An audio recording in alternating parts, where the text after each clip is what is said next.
Hello? Yes, this is the Falcon speaking. Oh, Alice. I'm glad you called. Oh, you'll have to count me out tonight, Angel. I'm all jammed up. Some friend of mine just signed the temperance pledge. But with the people he knows, even without alcohol, he still may wind up half shot. This is Ed Hurley, friends, inviting you to listen to The Adventures of the Falcon, starring Les Damon. You met the Falcon first in his best-selling novels. Then you saw him in his thrilling motion picture series. Now join him on the air when the Falcon solves The Case of the Carved Ham.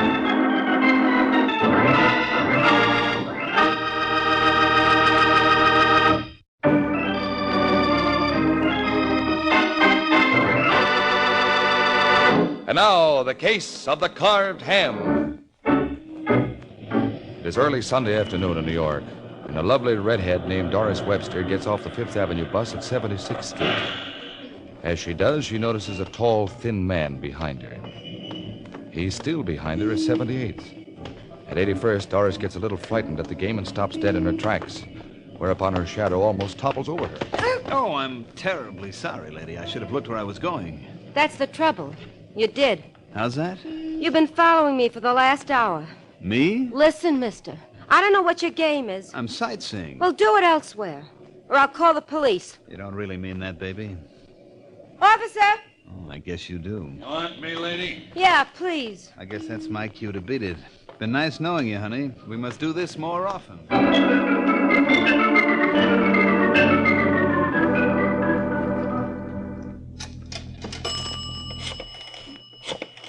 41171.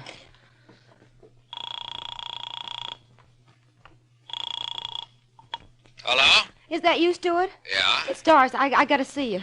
Why? What's the trouble? Well, I just had a funny experience. I thought a man was following me. Was he? Well, he might have been only trying to pick me up. At least that's what he claimed. Well, don't worry about it, Doris. You come on over. All right, honey. I'll be there in 20 minutes. You through with the phone, lady? You. Oh, hiya, beautiful. Imagine bumping into you here. Certainly is a small world.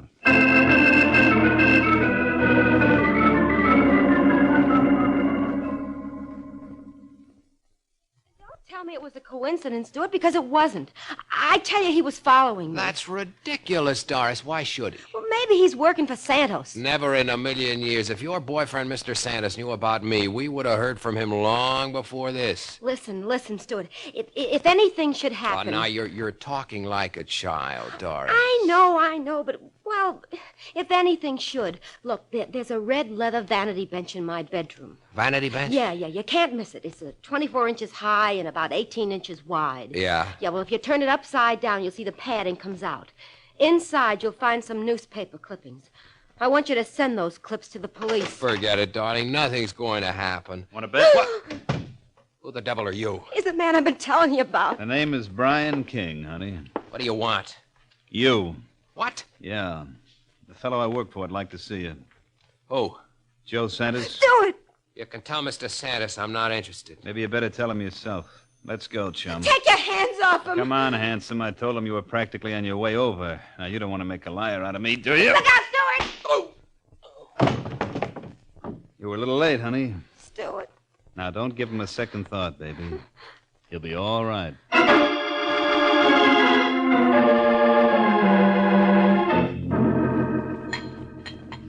How about a drink, Brian? Don't mind if I do, Santos. Now, that boy Stewart's no lightweight. Bet I lost 5 pounds lugging him over here. Thanks. Still out cold. What do you do for a living? He's an actor. Goes under the name of Stuart Van Dyne. I wonder what Doris sees in him. He's a pretty good-looking guy. Yeah, he'll make much better appearance than Santos, huh? Well, you can't have everything, Santos. After all, you've got the money and the muscles. And don't forget the brain, Brian. Well, you can't prove that by me. What do you mean? I came up here from Kansas City because I heard that you were going to be the biggest operator of gambling joints in New York. So, ever since I got here, all you seem to be interested in is that girl Doris Webster and the schmo she's been seeing on the side. By me, that ain't tending to business. Just let me take care of Mr. Stuart Van Dyne first. There's your chance. He's coming to now. Hello, Palsy. How you feel? Who are you? Joe Santos? Oh. You hear me, huh? You never should play around with my girl, Stuart. Well, what are you going to do to me? Well, Brian here thinks Doris likes you because you're a good-looking fellow. Well, we fix it so you ain't so good-looking no more. Huh? Mess up that face, Brian, but good. No. Shut up. Oh. Go on, Brian. You're crazy. What's the matter? Don't they tell you in Kansas City that anybody who works for Santos follows orders? Not that kind, I don't. Vince! Vince! What's the matter, boss? I don't think Mr. King wants to play on our team. Oh, is that so? Wait a minute, Santos. Well, Come here, Stuart. Okay. Oh, no!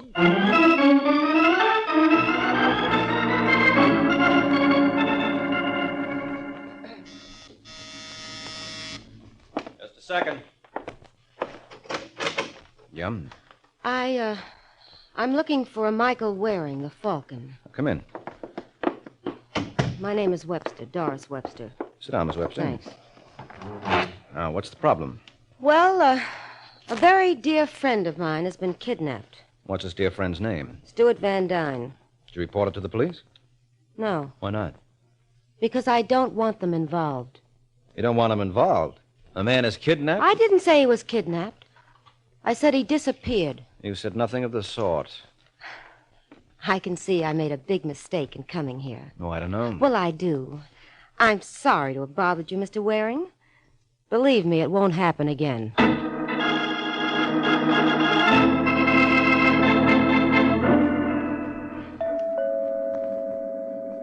All right. Hello, Doris. What do you want? Mr. Santos sent me around to find out whether beauty was only skin deep. Where's Stuart? Where is he? All right, Vince. Here we are, right on cue. Come on, pretty boy. Doris, I can't look at him!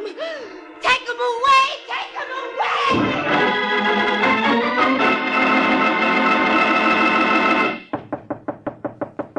Who is it? It's Emily, Brian. Open up. Just a second, Emily. All right, get in here. What's the matter, Brian? Who says anything's the matter? Oh, well, you're packing. That's right.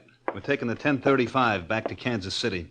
Why? Because that guy Santos I came here to work for is nuts. What happened? Never mind, Emily. Just take my word for it. He's out of his mind. Now, who would that be? Oh, it's the bellboy, honey. I asked him to bring up a package for me. Oh. I'll let him in. No, you get started packing. I'll take care of it.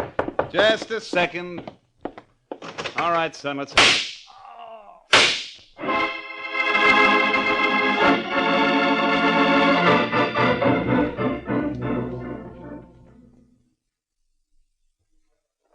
Hiya, Sergeant. Well, it's about time, Mr. Waring. I hope I haven't inconvenienced you. As a matter of fact, you have. What's on your mind, Corporate? Sit down, have a cup of coffee. Did you read about a guy named Brian King being gunned yesterday in his hotel? Yeah, I understand they're holding his wife. She didn't do it, Mike. You've got to look out for her interests. As she asked me. No, she don't know a soul in New York. And whose idea is this? Mine. Yours? Now, I've heard everything. What's your interest in this? What's her name? Emily King. Well, how come you're so concerned about I it? just feel sorry for the dame. You sure that's all? Look, can't a guy do a decent thing in his life without everyone being suspicious? All depends on who the guy is. Who does Mrs. King say killed her husband? She don't know. She was in the bedroom packing when Brian got it. What were they doing in New York? Her husband came here to work for Joe Santos. Maybe it didn't pan out because he was in an awful hurry to leave. Did you speak to Santos? Yeah, he denies the whole thing. Claims King was doing fine. And I suppose he has an alibi for the time of the murder. What do you think? Well, I think if I'm going to prove my unknown client didn't kill her husband, I'd better get started finding the party who did. I'll be seeing you, Sergeant.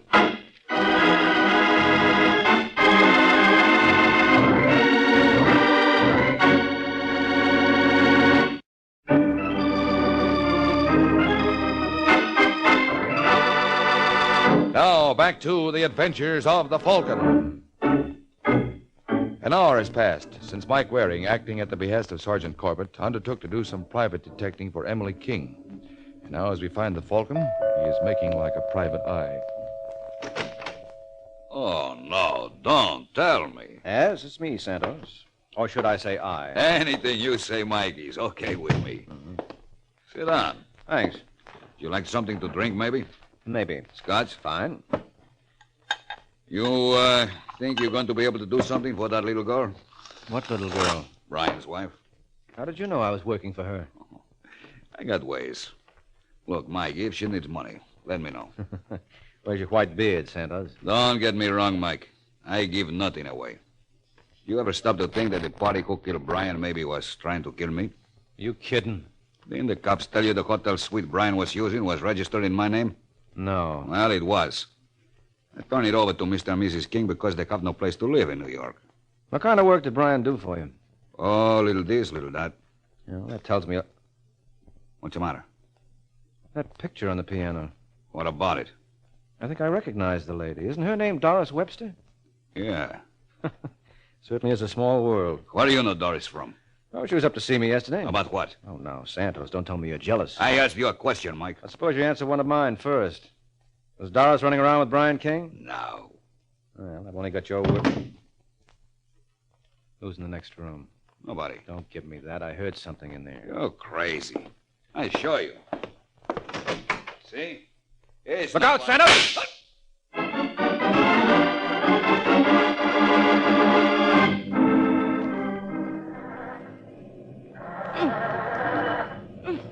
All the rotten luck. What's the trouble, Angel? Well, if it isn't Mr. Waring. Well, darned if it isn't. It's like I just mentioned to a friend. It certainly is a small world. Yeah, too small. Say, that must be a dihedral. Huh? That's the molten joint that's attached to the Finnegan pen. Here, let me show you. Hey, wait a minute. All right, if you don't want your car started. You think you can? Angel, I'm the greatest little Mr. Fix-It in the business. Move over. Well, if all the... Now, if I'm not mistaken, there should be a loose wire under the dash. What did I tell you? It's been cut. Exactly. But if we wind the ends together like so, then... Who cut those wires? Me. What was the idea? Well, it was the only way I could think of to arrange this interview. How about a drive around Central Park? Get out.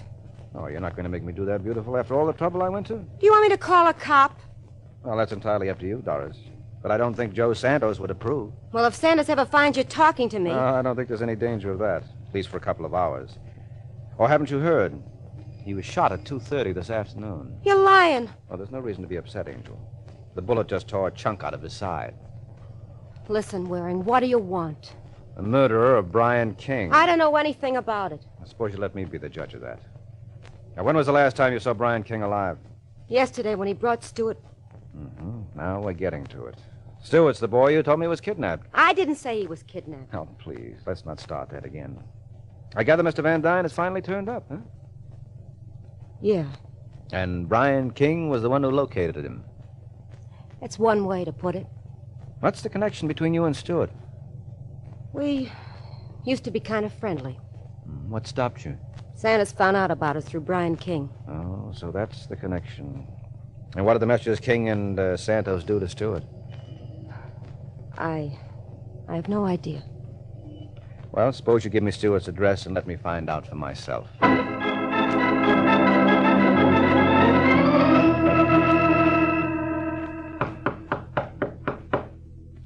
You sure this is the right place, Mike?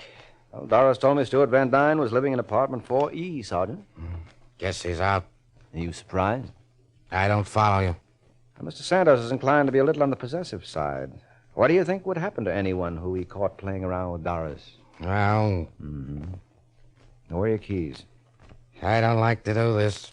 And whose idea was it for me to get messed up in this business? Who asked me to try and help Emily King? Okay. This one ought to do it. Yeah. Awful dark in here. Light switch ought to be somewhere Keep near... your Hands off that switch. What? I've got enough light from the hallway. Oh, no, that's not fair, chum. You can see us and we can't see you. That's tough, but just to make things easier for you, I'll tell you I've got a gun in my hand. You Stewart Van Dyne? What's it to you? Well, a thought just occurred to me, Stewart, that you'd be no better off than we are if I would have... Shut the door! Why, you... Hit the light, Sergeant. I'm warning you. Put him out. It's too late, friend. No wonder he was sitting alone in the dark. Yeah. Who did that to your face? None of your business. It was Brian King, wasn't it? Whatever it was. That might explain a lot of things, such as finding you alive and him dead. What did Doris say when she saw you? I'll take care of her, too. Well, you took care of Brian King? Suppose you start answering some of my questions for a change. How did you guys get in here? Simple. Sergeant has a set of skeleton keys. Let's have them. Now, Let me have now. them, Sergeant. Or would you sooner I took them off your body? I think he means that, Corbett. Okay. Nope. Just drop them on that bureau. I'll pick them up from there. Now, let's see how fast you boys can get to the other side of the room. Come on, hurry up. You're making a mistake, Stewart. Let me worry about that. Where are you going? Out. You're not going to lock us in here. You know, Sergeant, you ought to make a great detective. That's as good a piece of deduction as I've heard in years.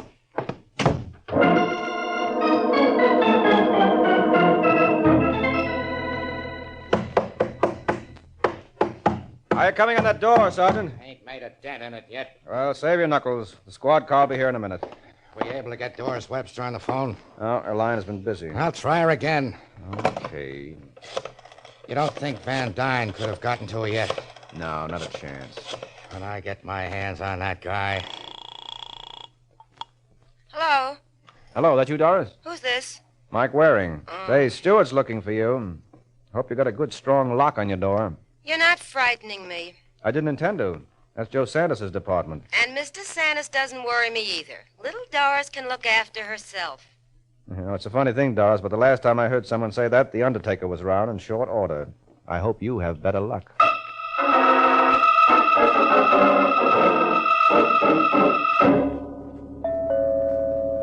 Who's there? It's me, Doris. Santos? Yeah. Okay, honey. Just a second. Come on in, honey. Thanks. Oh, I thought you'd be in bed. You mean that bullet? Oh, nothing. Oh, I'll bet it hurt something awful. Here, come on, sit down, honey. I tell you, it's nothing, Doris. You're angry with me, aren't you?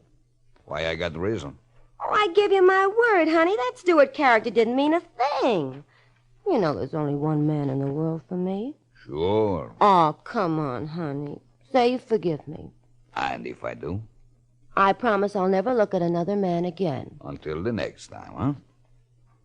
What do you want me to do? Crawl on my knees? It might be a good idea. Listen, you creep. Who do you think you're talking to, anyway? What's the matter, Doris? You fed up? You're darn right I am. Did you ever get a good look at yourself in a mirror? Oh, I know Santos is not so good looking. That's putting it mildly. Sure, I went with Stewart, and there were other guys, too. And there will be again. I wouldn't bet on that. Yeah? Well, I would. You're not afraid of what this actor fellow's story is going to have to say? No. The police will take care of him. Why should they? Because he killed Brian King. Why should he? Because of what King did to his face. You're forgetting something, Doris. I tell King to do this thing. Well, he took a shot at you, too, didn't he? No. That was one of my boys. What? Yeah, Vince. You remember him. Nice, tall fellow. I don't understand. Sure you do, Doris. You're a very smart girl. You killed Brian? That's right. You're crazy. I can't be if the cops think Stewart did it. Of course, you could tell them now. Listen, Sandy, I swear I wouldn't give you away. Wouldn't you? No. If I wanted to squeal, there are plenty of other things I know. Come here, baby. Oh, darling, you gotta believe me. Honey, I'll never open my mouth. This I believe.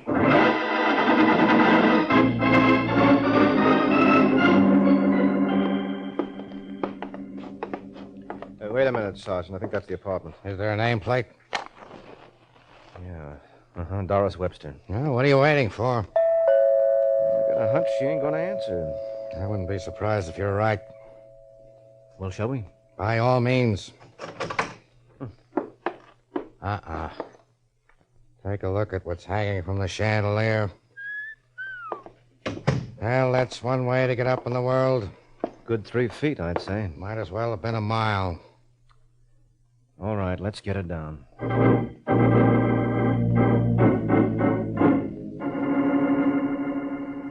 Well, that's life for you. but I wonder why she did it. Did what, Sergeant? Commit suicide. Who says it's suicide? I do. You see any sign of a note around? What makes you think there has to be a note every time? The girl was scared. Yeah, so she put a rope around her neck and hung herself. Won't be the first time it happened. No, it doesn't make sense, Sergeant. Take a look at that red leather vanity bench. Yeah, what about it? Well, can't you see it's been torn apart? Look at the condition of the living room. What does that prove? Well, if Doris committed suicide, who took the joint apart?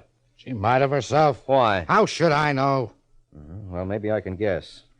Doris seemed awfully sure that she could keep Joe Santos in line. Now, how could she do that? I don't know. Well, the obvious answer is that she must have been holding something over his head.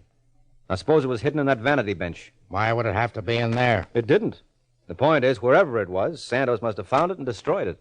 Well, assuming for the sake of argument he did, I don't see how that makes us any better off. Well, frankly, I don't either, Sergeant. But I'm grasping at straws. Let's hope one of them is enough to break Santos's neck.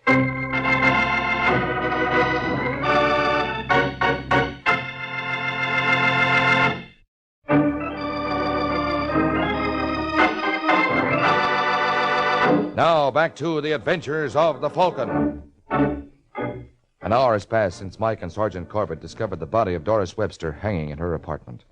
And now, as we find the aforementioned gentlemen, they're breaking the news to Joe Santos, who, surprisingly enough, doesn't seem in the least bit disturbed. Well, what are you going to do? That's life. You seem to be taking it pretty much in your stride, You Santos. expect me to cut my throat? You may want to at that. Because I've got a theory you killed Doris. You got a theory. You're out of your mind, Mike.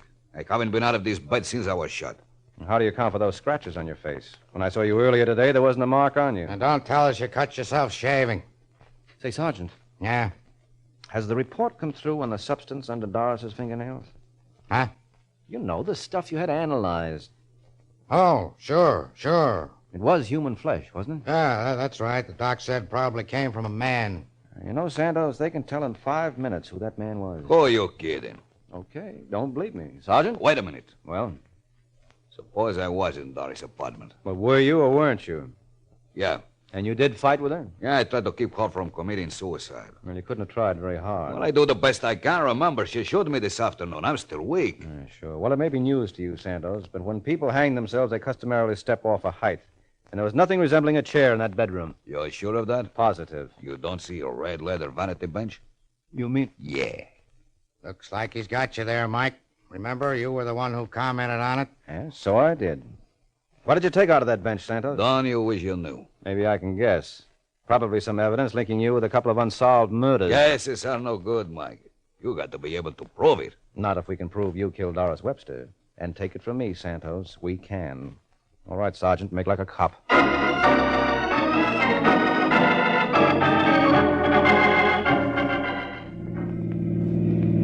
I hope you're not bluffing this time, Mike. No, I'm not, Sergeant. Santos killed both Doris and Brian King. But that's what doesn't make sense. Why should he kill King? The guy was working for him. Oh, yeah, but Santos didn't believe he was working out right. King didn't approve of what Santos forced him to do to Stuart Van Dyne, and he was all for taking a powder. Well, you know Santos. The only time you quit his outfit is the way King did. Well, why did he kill Doris? He was tired of her horsing around. And he couldn't have been exactly crazy about whatever it was she was holding over his head. So he strung her up? That's right.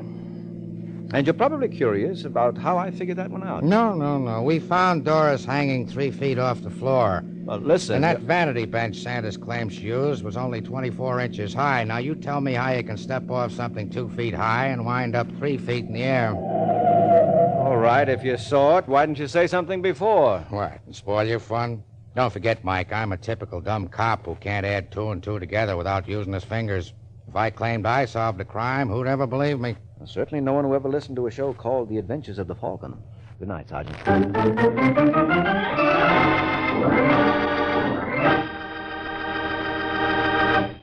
This is NBC, the national broadcasting company.